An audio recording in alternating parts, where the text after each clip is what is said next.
There is a specific kind of silence that only exists between 3 and 4 in the morning.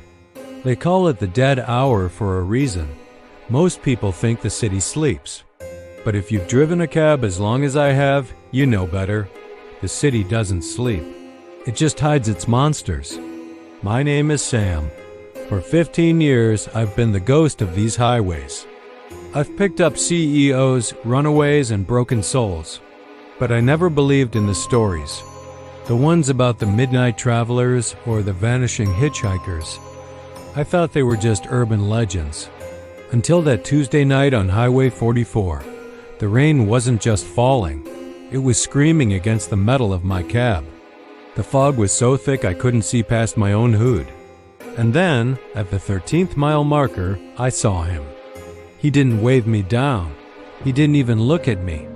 He just stood there like a statue carved out of the darkness. I should have kept driving. Every instinct in my gut was screaming at me to floor the gas. But curiosity is a dangerous passenger. I pulled over. The gravel crunched under my tires like breaking bones. I unlocked the door. He climbed into the back seat, and the moment the door shut, the temperature in the car plummeted.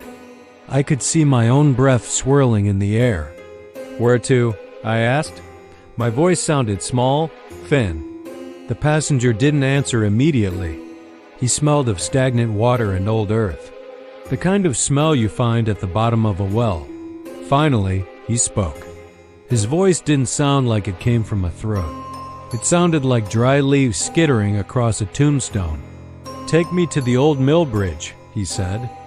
My heart skipped. The old mill bridge? Sir, that bridge collapsed 30 years ago. It leads to nowhere but the river. I know exactly where it leads, Sam, he whispered. I started driving. Every time I looked in the rearview mirror, his face was obscured by the shadow of his hood. I could only see his hands pale, wrinkled, and soaked with water that never seemed to dry. "How do you know my name?" I asked, trying to sound brave. He didn't respond. Instead, the radio started acting up. It wasn't the usual static. It was the sound of a woman crying.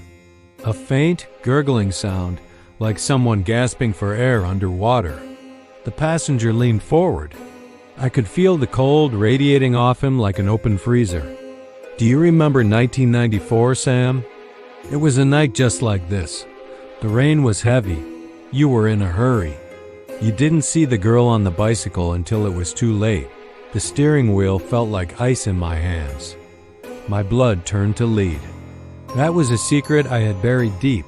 No police, no witnesses. Just me, a dark road, and a body I pushed into the ditch before driving away. I don't know what you're talking about," I stammered. "The river remembers, Sam. The water doesn't forget the taste of blood." I tried to slam on the brakes, but my foot went straight to the floor. The car was accelerating on its own.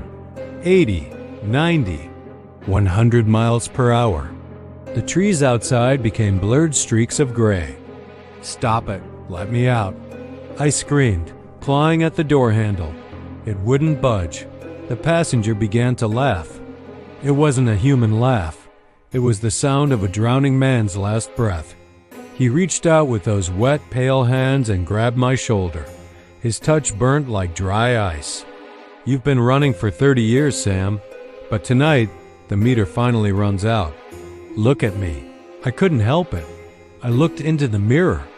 The hood of the yellow raincoat fell back. There was no face inside. Just a swirling vortex of black river water and two glowing, vengeful eyes. Behind him, in the back seat, I saw the girl. The girl from 1994. She was blue, bloated, and her hair was matted with weeds. She reached for me, her mouth opening to reveal a dark abyss. The car hit the water with the force of a concrete wall. Everything went black. I felt the cold river rushing into my lungs, stinging like needles. I thought, this is it. This is the end. But death didn't come. I woke up with a gasp. I was sitting in my cab. The rain was still falling. The radio was playing a soft jazz tune. I checked the clock. 3 a.m. A dream, I whispered. Just a horrible dream. I put the car in gear, my heart still racing. Just then, the dispatcher's voice crackled through the radio. Unit 42, we have a pickup at the 13th mile marker. A man in a yellow raincoat. I froze. I looked at my hands. They were pale, wrinkled, soaked with water that wouldn't dry. I looked in the mirror, and I didn't see my face. I saw the empty hood. I wasn't the driver anymore. I was the passenger, and I had been waiting at that mile marker for 30 years.